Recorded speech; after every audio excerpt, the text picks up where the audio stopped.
Should we ban TikTok? TikTok has taken the world by storm. With over 1.5 billion downloads to date, this short-form video platform now rivals Instagram, Twitter, and Facebook. But TikTok has a darker side that is gradually coming to light. The fact that it is a Chinese-owned company and the implications of that, especially for a company that collects so much data on each and every one of its users, have sparked investigations by the US government, threatens all of its users' privacy, and has been accused of being a tool of the Chinese Communist Party to suppress political opposition and exert foreign influence. Over the past 2 years, TikTok, a social media platform for 60-second videos featuring bizarre memes and inside jokes, has become the defining social media app for Gen Z. But millions of young users skipped the warnings hidden within their terms and conditions. But as bizarre things started happening, such as videos being posted on the app suddenly appearing on billboards and ads without the content creator's prior knowledge, and the strange lack of almost any political content, people began to realize what they had signed up for. This all leads back to two main factors. Firstly, TikTok explicitly states in its terms and conditions that it has full legal right to use its users' content in any format and on any platform. Secondly, TikTok is a Chinese-owned company. The most problematic implication of that is a 2017 law, which requires all Chinese companies to comply with government security operations if asked. This means that even if TikTok did want to deny the Chinese government of its request, they have no legal mechanism to do so, especially since China has no independent judiciary. US college student Misty Hong filed a class action lawsuit against TikTok for allegedly transferring not only the content she made public on her account, but also her private data to servers in China, which included users' locations, ages, private messages, phone numbers, contacts, genders, browsing histories, cell phone serial numbers, and IP addresses. This caught the attention of US politicians across party lines, including Treasury Secretary Steven Mnuchin, former Republican presidential hopeful Marco Rubio, and the Democratic minority Senate leader Chuck Schumer. They called for a rigorous assessment of potential national security risks. But TikTok has done more than just take whatever content they please. They also censor videos, frequently.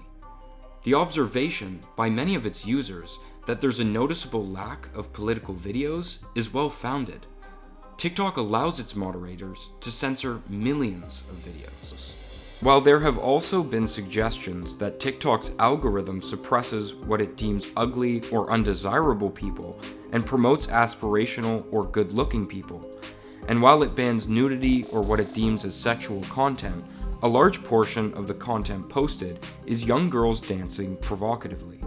Recently, a young girl who talked about Chinese oppression of the Uyghur ethnic group while doing a makeup tutorial was banned from the platform, before being reinstated and apologized to after the ban made national news.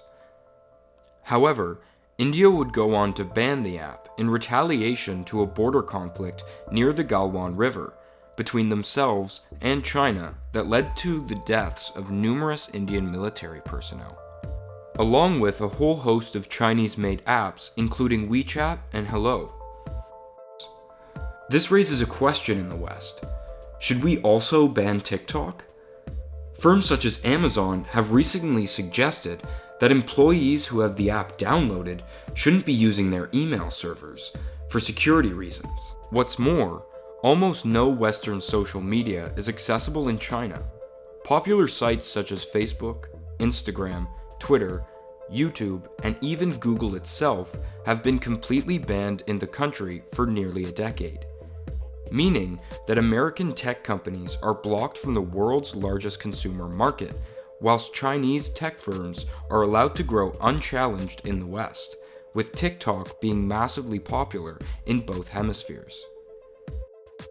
Though most see this as being due to China's desire to control all information that reaches its citizens, it's becoming apparent that this gives China a massive advantage when it comes to the social media and tech industries. Giants such as Google and Facebook have proven willing to censor themselves in order to gain access to the Chinese market. Google's Project Dragon did exactly that, and Mark Zuckerberg went even further, offering the Chinese leader the opportunity to name his unborn child in order to gain favor. China and the CCP are able to gain the financial and political benefits of having unrivaled access to their domestic market, while also being able to exert political influence and censor information overseas.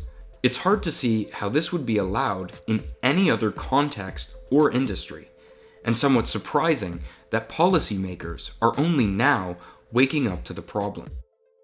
Thanks for watching. If you liked this video and want us to make similar content in the future, please leave a like and consider subscribing. If you have any ideas for next week's video, please leave a comment and we'll be sure to check it out. We really appreciate any and all support as we continue to grow our channel and try to make the content that you enjoy.